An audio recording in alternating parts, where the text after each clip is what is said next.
Hello बच्चों, कैसे हो। मैं अविनाश, आपका केमिस्ट्री टीचर। तो बच्चों, आज हम स्टार्ट करते हैं जो हमारा रनिंग में चैप्टर है सेकंड चैप्टर 12th क्लास का सॉल्यूशन। क्लियर बच्चों। तो लास्ट वीडियो में हमने रॉल्स लॉ कर लिया था, पूरा वेपर प्रेशर रॉल्स लॉ पूरा कर लिया था। तो आज बच्चों ये इस चैप्टर का लास्ट टॉपिक है। इसके बाद एक छोटा सा टॉपिक बचेगा, वांट ऑफ फैक्टर। तो ये लास्ट टॉपिक है कॉलीगेटिव प्रॉपर्टी। क्लियर बच्चों, सीपी जिसको बोलते हैं। और ये बहुत बहुत ज़्यादा इंपॉर्टेंट टॉपिक है बच्चों, एग्जाम पॉइंट ऑफ व्यू से और specially competition point of view से, क्योंकि जेई मेंस और नीट में बहुत क्वेश्चन पूछे जाते हैं कॉलीगेटिव प्रॉपर्टी से। बहुत ज़्यादा इंपॉर्टेंट टॉपिक है बच्चों, तो इसको बी सीरियसली आपको समझना है। आई होप मैं बहुत ईजिली वे में मैं आपको क्लियर करूंगा इसको। क्लियर। तो देखो, ये टॉपिक है कॉलीगेटिव प्रॉपर्टी। तो सबसे पहले तो बच्चों ये समझना है कि कॉलीगेटिव प्रॉपर्टी होती क्या है, किस चीज को हम कॉलीगेटिव प्रॉपर्टी बोलते हैं बच्चों। तो देखो, the property of ideal solution. Actual में कॉलीगेटिव प्रॉपर्टी जो अप्लाई होती है वो आइडियल सॉल्यूशन पे अप्लाई होती है। क्लियर बच्चों। The property of ideal solution which depend only on the number of particles of solute dissolve in a solvent. यानी आपने कोई भी सॉल्यूशन प्रिपेयर किया है, तो सॉल्वेंट में जो सॉल्यूट डिजॉल्व है, तो उसके कितने पार्टिकल सॉल्वेंट के अंदर डिजॉल्व हैं। ठीक है बच्चों। The property of ideal solution which depend only on the number of particles of the solute dissolved in solvent and do not depend on the nature of solute। यानी colligative property वो property होती है जो कि सिर्फ और सिर्फ solute के नंबर ऑफ पार्टिकल्स पर डिपेंड करती है, जो कि सॉल्वेंट में डिजॉल्व है, और सॉल्यूट के नेचर पर डिपेंड नहीं करती। उसको मतलब सिर्फ और सिर्फ नंबर ऑफ पार्टिकल से होता है। सॉल्यूट का नेचर क्या है, कॉलीगेटिव प्रॉपर्टी को इससे कोई मतलब नहीं होता। Colligative property only and only depend only solute particles dissolve in a solvent. Clear बच्चों। जो सॉल्यूट के पार्टिकल्स हैं, number of particles of solute dissolve in a solvent, बस उसी पर डिपेंड करती है कॉलीगेटिव प्रॉपर्टी। क्लियर बच्चों। अब कॉलीगेटिव प्रॉपर्टी कितने तरह की होती है वो समझो बच्चों। बेसिकली कॉलीगेटिव प्रॉपर्टी 4 तरह की होती है। पहली होती है RLBP। ये बच्चों RLBP। RLBP का मतलब क्या होता है बच्चों। RLBP का मतलब होता है रिलेटिव लोअरिंग वेपर प्रेशर। दूसरी होती है आपकी elevation in boiling point. BP मतलब boiling point, elevation in boiling point. तीसरी होती है depression in freezing point. Elevation in boiling point का मतलब होता है बॉइलिंग पॉइंट में इंक्रीज होना, बॉइलिंग पॉइंट बढ़ना। डिप्रेशन इन फ्रीजिंग पॉइंट का मतलब होता है फ्रीजिंग पॉइंट में कमी होना। और चौथी होती है ऑस्मोटिक प्रेशर। क्लियर बच्चों। तो ये 4 तरह की होती हैं कॉलीगेटिव प्रॉपर्टी। क्लियर। तो देखो, मैं RLBP तो मैं करा चुका हूं आपको, क्योंकि जो मैंने लास्ट वीडियो जो अपलोड करी थी उसमें मैंने रॉल्स लॉ कराया है। रॉल्स लॉ में 2 केस कराए हैं, पहला केस और दूसरा केस। तो मैंने बताया उसमें, अगर जिसने नहीं देखी है तो प्लीज एक बार जाके वो वीडियो जरूर देखना, रॉल्स लॉ वाली वीडियो मेरी। उसमें RLBP जो मैंने कराई, यानी रॉल्स लॉ का जो सेकंड केस है वही RLBP होता है बच्चों। रॉल्स लॉ का जो सेकंड केस है वही क्या होता है, RLBP होता है। जैसे मैंने करवाया था, मैं इधर लिख देता हूं। RLBP का क्या करवाया था, डेल P अपॉन करवाया था ना बच्चों, del P upon P0 A equal XB। ये करवाया था बच्चों, यही तो थी RLBP। ये क्या है, रॉल्स लॉ का सेकंड केस ही तो है, यही RLBP है। तो इसको मैं करा चुका हूं। ठीक है। तो RLBP अगर आपको समझनी है तो आप रॉल्स लॉ वाली वीडियो देख लीजिएगा मेरी। क्लियर बच्चों। तो अब एक हमारी क्लियर हो गई। तो दूसरी कॉलीगेटिव प्रॉपर्टी कौन सी है बच्चों, इलिवेशन इन बॉइलिंग पॉइंट।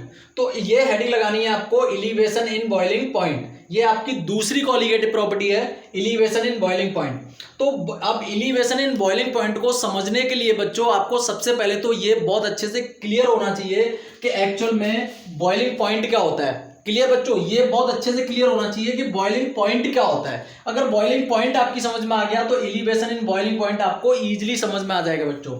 अब देखो, बॉइलिंग पॉइंट होता क्या है। For any liquid boiling point is that, यहां पे आप लगाओ टेम्परेचर, बहुत इंपॉर्टेंट पॉइंट, ये टेम्परेचर लगाओ यहां पे। For any liquid boiling point is that temperature at which the vapour pressure of liquid is equal to the atmospheric pressure. यानी इसका बॉइलिंग पॉइंट का मतलब समझो, सेंस समझो। सेंस क्या कहता है, यानी कोई भी आप सॉल्यूशन है उसको जब आप हीट करोगे तो वो वेपर्स में कन्वर्ट होगा बच्चों। क्लियर। तो जब आप उसको हीट करते जा रहे हो और वो वेपर्स में कन्वर्ट हो रहा है, तो एक ऐसा पॉइंट, एक ऐसा टेम्परेचर पॉइंट जहां पे लिक्विड वेपर्स में चेंज होना शुरू हो जाए और जो उसके वेपर्स हैं वो किसके इक्वल हो जाएं, एटमॉस्फेरिक प्रेशर के इक्वल हो जाएं, वही उसका क्या होगा, बॉइलिंग पॉइंट होगा बच्चों। यानी for any liquid boiling point is that temperature at which the vapour pressure of liquid is equal to the atmospheric pressure.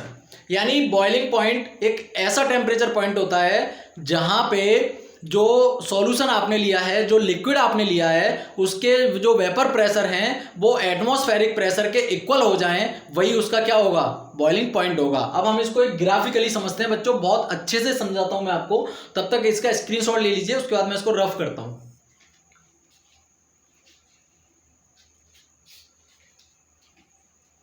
Clear बच्चों, वेरी गुड। अब मैं इसको रफ करता हूं और मैं आपको यहां पे समझाता हूं एलिवेशन इन बॉइलिंग पॉइंट।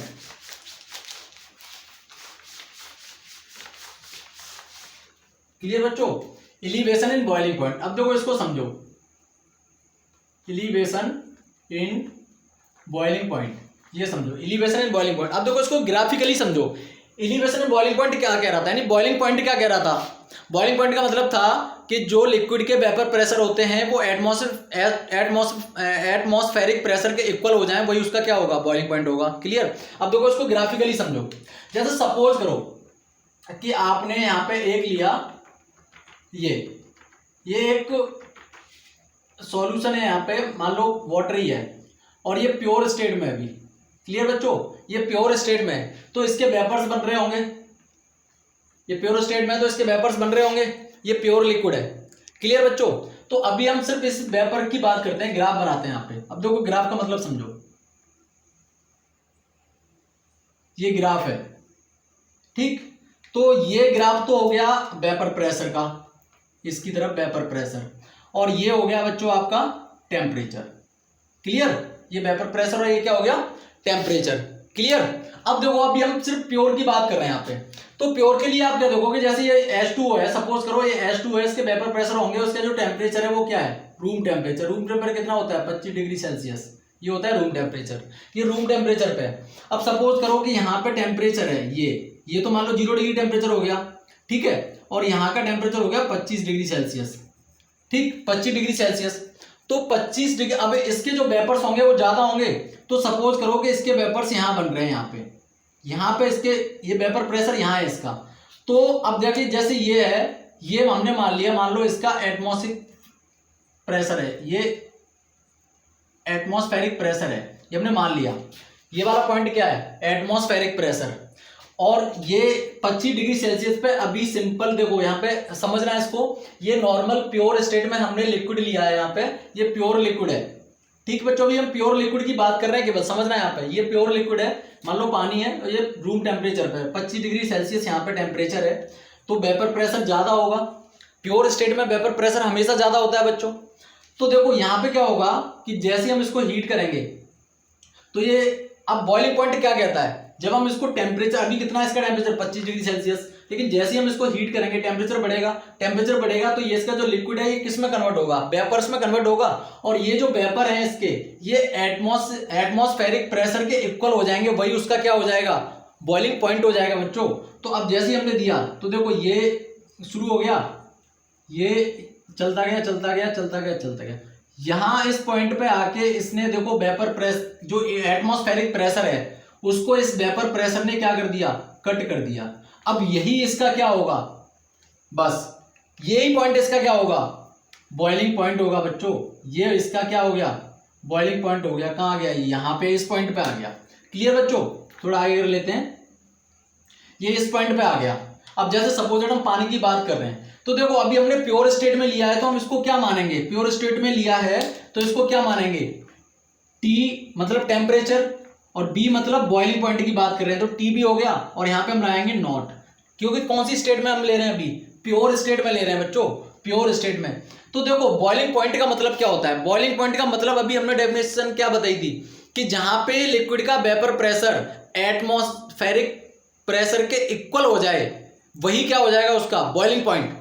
तो देखो ये मान लो 25 डिग्री सेल्सियस है, तो 25 डिग्री सेल्सियस पे यहाँ प्रेशर है, वेपर प्रेशर यहाँ है, ज्यादा होगा, तो ये वेपर, जैसे हमने टेम्परेचर बढ़ाएंगे वेपर प्रेशर बढ़ता जाएगा। तो देखो वेपर प्रेशर बढ़ता जा रहा है, बढ़ता जा रहा है, बढ़ता जा रहा है। एक टाइम ये आएगा कि ये जो वेपर प्रेशर है ये एटमॉस्फेरिक प्रेशर को कट कर देगा। तो जिस पॉइंट पे वो कट करेगा वही उसका क्या हो जाएगा, बॉइलिंग पॉइंट। क्लियर बच्चों, वेरी गुड। अब देखो दूसरी कंडीशन कि इसमें सपोज करो कि आपने कोई इसमें सॉल्यूट ऐड कर दिया, ऐड सॉल्यूट, ऐड सॉल्यूट। अब जैसे ये है, ये सॉल्यूशन था अभी प्योर, अब इसमें आपने क्या कर दिया, सॉल्यूट को ऐड कर दिया, कोई भी सॉल्यूट इसमें ऐड कर दिया। मान लो पानी था पहले, अब बाद में आपने ग्लूकोज, शुगर या कुछ भी इसमें डाल दिया, ये ऐड कर दिया, ये दिख रहा है ना, ऐड कर दिया। तो अब ये सॉल्यूशन बन गया। अब बच्चों इस केस में अब देखो ये बन गया सॉल्यूशन।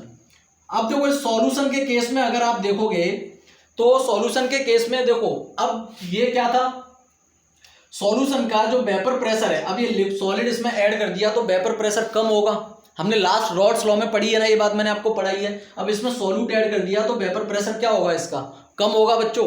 तो अब जो यहाँ वेपर प्रेशर था वो अब यहाँ हो जाएगा, वेपर प्रेशर में कमी आएगी।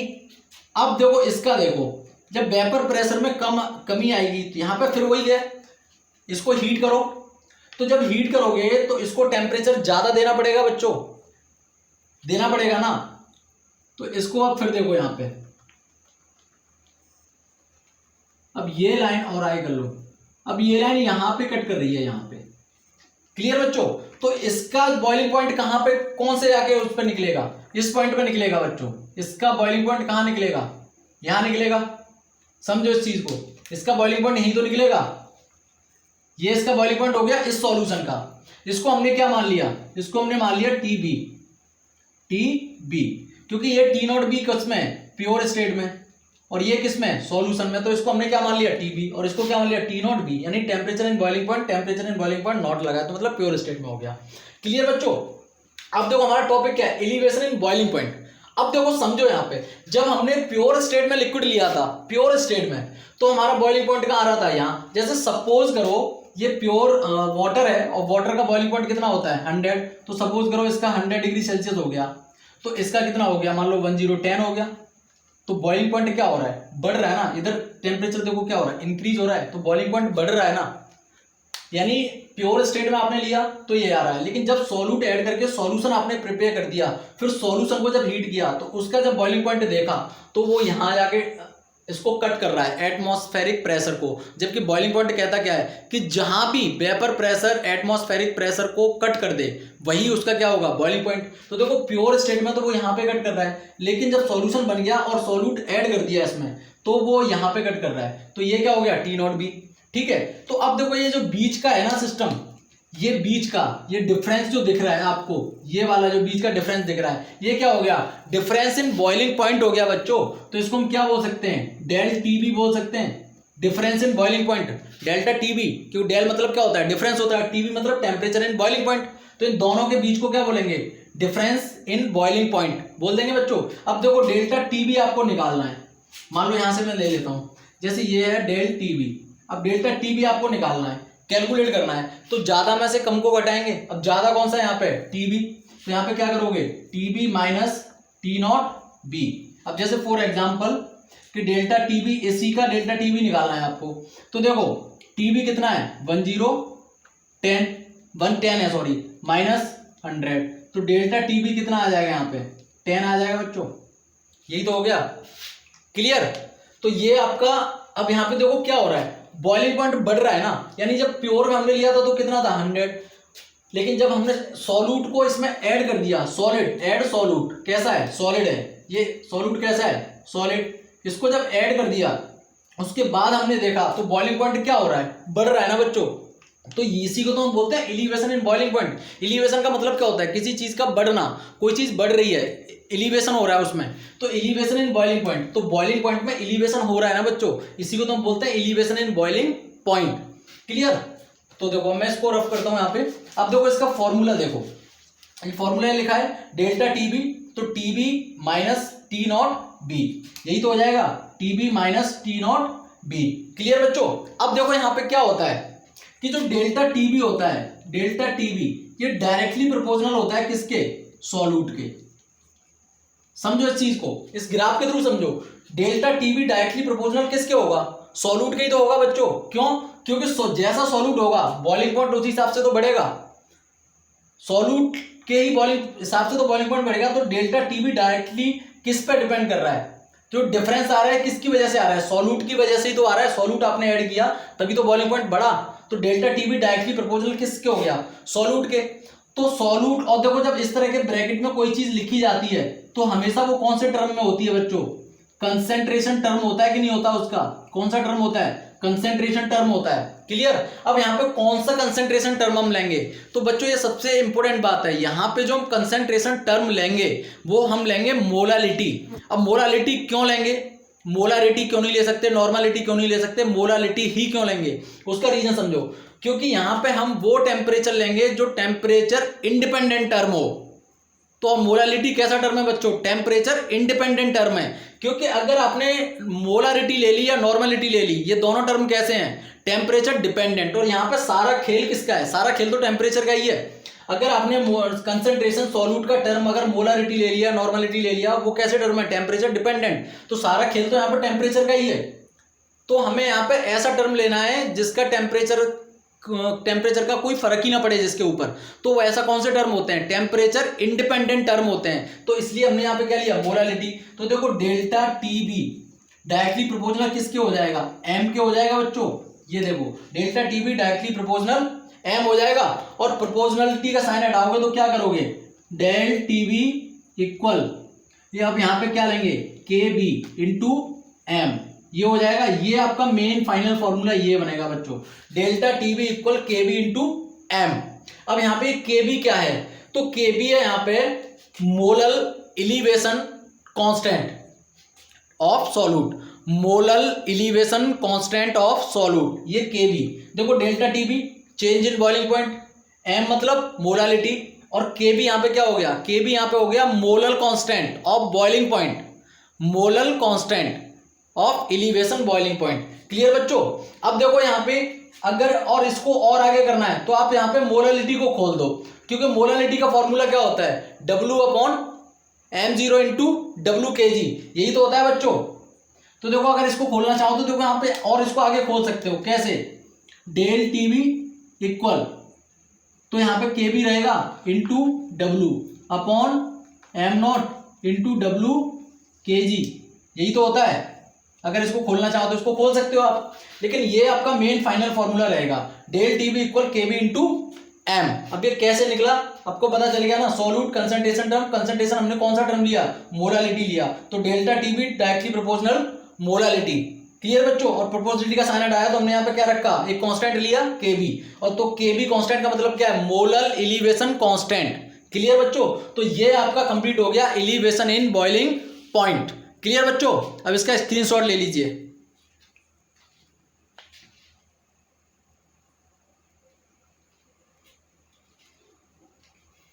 Okay very good. तो ये दो कॉलिगेटिव प्रॉपर्टी आपकी क्लियर हो गई बच्चों। अब तीसरी की तरफ चलते हैं।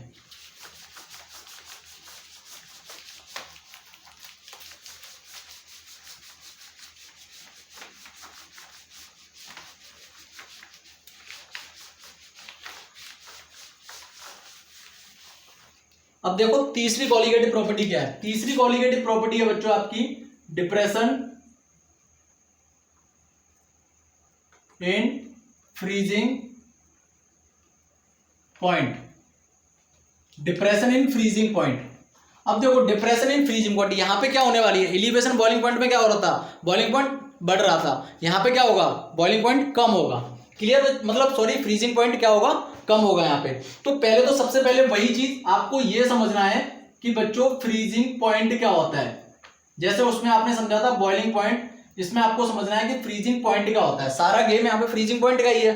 ठीक है बच्चों। तो यहाँ पे आप लिखोगे फ्रीजिंग पॉइंट एफ पी, यानी freezing point is that, freezing point is that temperature, is that temperature of any substance, of any substance at which of its liquid is equal to equal to the vapour pressure of its solid, ये होगा, ये होता है freezing point. यानी उसी की तरह ही है, बिल्कुल बॉइलिंग पॉइंट की तरह। बस यहाँ पे क्या हो रहा है, सॉलिड स्टेट्स की बात हो रही है कि freezing point is that temperature of any substance at which of its liquid is equal to the vapour pressure of its solid. यानी इसका मतलब क्या हुआ कि फ्रीजिंग पॉइंट वो टेम्परेचर हो गया जहां पे जो लिक्विड स्टेट है उसका वेपर प्रेशर उसके सॉलिड स्टेट के वेपर प्रेशर के इक्वल हो जाए। उसमें किसके इक्वल हो रहा था, एटमॉस्फेरिक प्रेशर के इक्वल, लेकिन फ्रीजिंग पॉइंट में किसके इक्वल होना चाहिए, सॉलिड स्टेट के वेपर प्रेशर के इक्वल होना चाहिए। बस वही उसका क्या हो जाएगा, फ्रीजिंग पॉइंट हो जाएगा बच्चों। क्लियर? तो देखो अब यहां पे करते हैं, एग्जांपल लेते हैं। जैसे ये मान लो एक आपने ले लिया प्योर, वही चीज है ना, सेम वही करना है। ये प्योर लिया, क्लियर बच्चों, और ये प्योर लिया, और ये लिया आपने लिक्विड, ठीक, एक सब्सटेंस लिया और ये लिक्विड है, ठीक। और ये जो दूसरा सब्सटेंस है, ये वाला, ये जो दूसरा सब्सटेंस है, ये है आपका सॉलिड। क्लियर?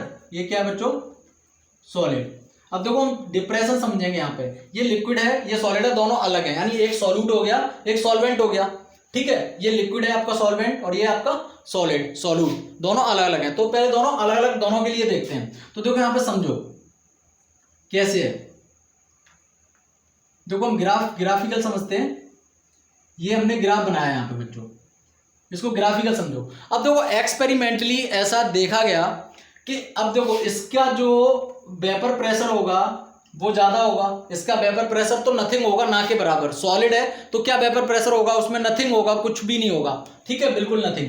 तो देखो ये तो हो गया आपका वेपर प्रेशर, और ये क्या हो गया, टेम्परेचर, जो बिल्कुल उसी की ग्राफ की तरह। ये तो आपका वेपर प्रेशर हो गया इधर, और ये क्या हो गया आपका टेम्परेचर। क्लियर बच्चों?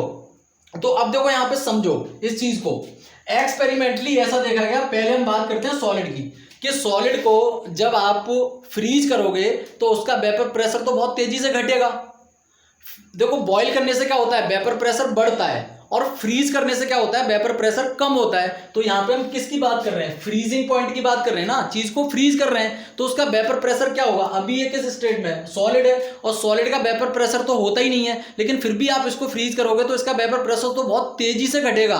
तो पहले हम बात कर रहे हैं, सपोज दैट इसका वेपर प्रेशर, हम सॉलिड की बात कर रहे हैं, इसका वेपर प्रेशर इतनी तेजी से यहाँ पे घट गया, ये घटा बहुत तेजी से। ये हमने किसके लिए बात करी बच्चों, सॉलिड के लिए। एक्सपेरिमेंटली ऐसा देखा गया कि इसका वेपर प्रेशर बहुत तेजी के साथ घट गया। ये देखो, ये सॉलिड की बात कर रहे हैं, बहुत तेजी से घटेगा, ये एक्सपेरिमेंटली ऐसा देखा गया, ठीक।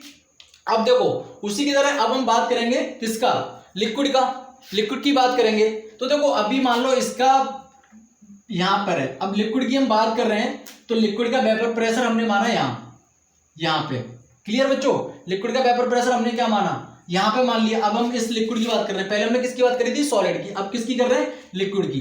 तो देखो ये आपने यहां पे लेना शुरू किया, ये अब देखो यहां पे आके, इस पॉइंट पे आके ये कट कर दिया इसने, इस पॉइंट पे आके कट कर दिया।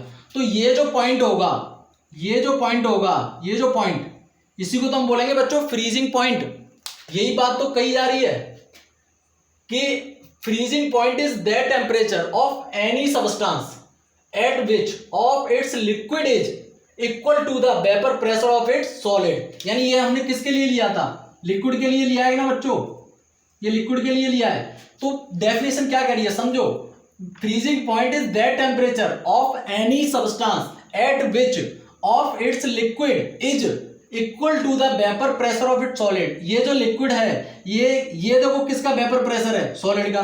ये वेपर प्रेशर किसका आ रहा है, लिक्विड का। तो ये जो लिक्विड का वेपर प्रेशर है, ये सॉलिड के वेपर प्रेशर के इक्वल, जहां भी जिस भी पॉइंट पे सॉलिड के लिक्विड का वेपर प्रेशर सॉलिड के वेपर प्रेशर के इक्वल हो जाएगा, वही उसका क्या होगा बच्चों, फ्रीजिंग पॉइंट होगा। तो देखो यहां से आपने स्टार्ट किया, तो इस पॉइंट पे आके ये इक्वल हो रहा है, इस पॉइंट पे आके, तो ये जो पॉइंट होगा, ये वाला टेम्परेचर का पॉइंट, ये क्या होगा, इसका फ्रीजिंग पॉइंट होगा। ठीक है बच्चों। अब ये फ्रीजिंग पॉइंट है कौन सा, प्योर स्टेट में लिए ना, दोनों प्योर है, अलग अलग हैं, तो इसको हम क्या मानेंगे, टी नॉट एफ मानेंगे बच्चों। जैसे उसमें बॉइलिंग पॉइंट ले रहे थे तो क्या ले रहे थे, टी नॉट बी, अब यहां पे हम क्या मानेंगे, टी नॉट एफ। क्लियर बच्चों। अब आपने क्या किया कि ये जो सॉलिड है ये इसके अंदर मिक्स कर दिया। क्लियर बच्चों, ये जो सॉलिड है ये इसके अंदर मिक्स कर दिया और एक सॉल्यूशन प्रिपेयर कर दिया। जैसे मैं यहां पे दिखा देता हूं, ये आपने एक लिया और ये आपने इसमें डाल दिया और ये आपने इसमें डाल दिया और यहाँ पे एक सॉल्यूशन तैयार हो गया। अब देखो इसका जो वेपर प्रेशर है प्योर स्टेट में ज्यादा होता है, मैंने अभी बताया। जब आपने सॉल्यूशन बना दिया तो इसका वेपर प्रेशर इसके वेपर प्रेशर के कंपैरिजन में कम हो जाएगा लिक्विड के। ठीक है बच्चों, लिक्विड के कंपैरिजन में क्या हो जाएगा, कम हो जाएगा। तो अब सपोज करो कि इसका वेपर प्रेशर यहां हो गया, यहां पे सॉल्यूशन का। अब देखो इसका अगर हमें फ्रीजिंग पॉइंट निकालना है तो देखो कहां पे टच करेगा। अब देखो ये इस पॉइंट पे टच कर रहा है, यहां पे इसका वेपर प्रेशर मान लो, इसको आपने मान लिया वेपर प्रेशर 1, इसको वेपर प्रेशर मान लिया 2। ये सॉल्यूशन का है, ये भी दोनों का प्योर में था, ये सॉल्यूशन का है, तो ये यहां पे टच कर रहा है। लेकिन जब आपने दोनों को कंबाइन कर दिया, एक सॉल्यूशन प्रिपेयर कर दिया, तो सॉल्यूशन का वेपर प्रेशर प्योर स्टेट के वेपर प्रेशर से हमेशा कम होता है। ये बात पता है ना बच्चों अच्छे से। तो देखो इसका वेपर प्रेशर कहां टच कर रहा है, यहां, तो ये इसका क्या होगा, ये इसका फ्रीजिंग पॉइंट होगा कि नहीं होगा, इसका ये फ्रीजिंग पॉइंट यही तो होगा बच्चों। और इसको हम क्या बोलेंगे, टी एफ, क्योंकि ये क्या है, प्योर स्टेट में था तो टी नॉट एफ, अब ये सॉल्यूशन स्टेट में हो गया तो क्या हो गया, टी एफ। तो इन दोनों के बीच का जो डिफरेंस है, जैसे बिल्कुल उसी की तरह समझो, बॉइलिंग पॉइंट की तरह, इन दोनों का डिफरेंस है, इसको हम क्या बोलेंगे, डेल्टा टी एफ। यही तो बोलेंगे चेंज इन फ्रीजिंग पॉइंट, यही तो बोलेंगे बच्चों, चेंज इन फ्रीजिंग पॉइंट। अब देखो यहां पे उसका बिल्कुल उल्टा करो, उसमें क्या हो रहा था, elevation in boiling point, boiling point बढ़ रहा था, लेकिन यहां पे क्या हो रहा है, डिप्रेशन का मतलब होता है कमी, किसी चीज में कमी आ रही है। तो देखो यहां पे क्या हो रहा है, फ्रीजिंग पॉइंट कम हो रहा है ना, यानी प्योर स्टेट में तो ज्यादा है, लेकिन जब सॉल्यूशन स्टेट में देख रहे हैं तो वो कम हो रहा है। जबकि एलिवेशन बॉइलिंग पॉइंट पे क्या हो रहा था, प्योर स्टेट में कम आ रहा था, और जब हमने सॉल्यूशन बनाया था तो टेम्परेचर ज्यादा आ रहा था। लेकिन यहाँ पे क्या हो रहा है, टेम्परेचर कम होता जा रहा है। जैसे ही हम हमने मतलब सॉलिड और लिक्विड को कंबाइंड किया तो हमारा फ्रीजिंग पॉइंट का टेम्परेचर कम हो गया, जबकि प्योर स्टेट में था तो टेम्परेचर बढ़ रहा था। क्लियर, तो यही क्या हो गया, depression in freezing point. Clear बच्चों। तो अगर देखो वहां पे फॉर्मूला देखो, यहाँ पे डेल्टा टी एफ आपको निकालना है तो क्या करोगे, ज्यादा में से कम को माइनस करोगे। वहां पे ज्यादा कौन था, टी बी ज्यादा था, उसमें से टी नॉट बी माइनस कर रहे थे। लेकिन यहां पे ज्यादा कौन है, टी नॉट एफ, तो T not F minus T F, यही तो कर रहे थे बच्चों, बिल्कुल उसकी तरह ही करना है आपको, यही तो है। टी नॉट एफ क्या है, ज्यादा, और टी एफ क्या है, कम, तो delta T F equal T not F minus T F. Clear. अब देखो, अब वही चीज आपको करनी है यहाँ पे कि जो डेल्टा टी एफ है ये डायरेक्टली प्रोपोर्शनल किसके हो जाएगा बच्चों, सोल्यूट के होगा, और ब्रैकेट ये लग गया तो मतलब कौन सा टर्म हो गया, कंसेंट्रेशन टर्म हो गया बच्चों, कंसेंट्रेशन, समझो इस चीज को, कंसेंट्रेशन टर्म हो गया। और कंसेंट्रेशन में हम कौन सा टर्म लेंगे, मोलालिटी लेंगे, क्योंकि टेम्परेचर इंडिपेंडेंट टर्म चाहिए। यहां भी सारा गेम किसका है, टेम्परेचर का ही तो है। तो टेम्परेचर ऐसा टर्म लेंगे जिस पर टेम्परेचर का कोई फर्क ना पड़े, तो वो कौन से टर्म होते हैं, टेम्परेचर इंडिपेंडेंट टर्म होते हैं, और वो कौन सा है, मोलालिटी। तो डेल्टा टी एफ, देखो यहाँ पे, यहां से समझो, डेल्टा टी एफ तो डायरेक्टली प्रोपोर्शनल किसके हो गया, एम के हो गया, delta T F directly proportional m हो गया। अब देखो प्रोपोर्शनलिटी का साइन हटाओगे तो यहाँ पे क्या करोगे, डेल्टा टी एफ इक्वल, अब वहां पे आपने क्या लिया था, कांस्टेंट के बी लिया था, यहाँ पे आप क्या लोगे, के एफ इंटू क्या करोगे, एम। ये फाइनल फॉर्मूला हो गया बच्चों, delta T F into K F into m, delta T F equal K F into m. अब देखो डेल्टा टी एफ यहाँ पे क्या हो गया, चेंज इन फ्रीजिंग पॉइंट, और एम यहाँ पे क्या हो गया, मोलालिटी, और के एफ यहाँ पे क्या हुआ बच्चों, के एफ यहाँ पे हो गया constant of depression in freezing point. के एफ यहाँ पे क्या हुआ बच्चों, मोलल डिप्रेशन कांस्टेंट, इसको क्या बोल सकते हैं, मोलल, यानी के को क्या बोल सकते हैं, molal depression, molal depression constant, molal depression constant of freezing. Clear. अब इसको भी अगर आप खोलना चाहो, इधर देखो, इसको भी अगर आप खोलना चाहो तो खोल के लिख सकते हो, कैसे, डेल्टा टी एफ इक्वल ये के एफ रहेगा इंटू, अब एम को जैसे वहां खोला था वैसे यहां खोल दो, W given mass upon molecular mass into weight in KG, यही तो होता है। तो इसको चाहो तो आप इस तरह से खोल के भी लिख सकते हो। मोलैलिटी को खोल दो। मोलैलिटी का फॉर्मूला क्या होता है, given mass upon molecular mass into weight in KG. तो given mass into molecular, given mass upon molecular mass into weight in KG. ये इतनी वैल्यू किसके इक्वल हो गई, ये वाली, ये इतनी वैल्यू किसके इक्वल हो गई, एम के। तो निकल के वही बात आ गई ना। तो मेन फॉर्मूला क्या हुआ, ये हुआ। क्लियर बच्चों। तो देखो मैं आपको लास्ट में यहाँ पे ओवरऑल बता देता हूँ कि डेल्टा टी बी के लिए फॉर्मूला क्या है, के बी इंटू एम, यही है ना, ठीक है। और के एफ के लिए फॉर्मूला क्या है, delta T F equal K F into M. बस ये दो फॉर्मूले तो थे।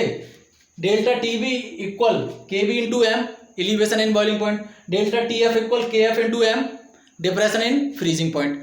बी और एफ ही का तो फर्क है बस। क्लियर बच्चों। तो ये दो आपकी प्रॉपर्टी कंप्लीट हो गई। इसका स्क्रीनशॉट ले लो एक बार।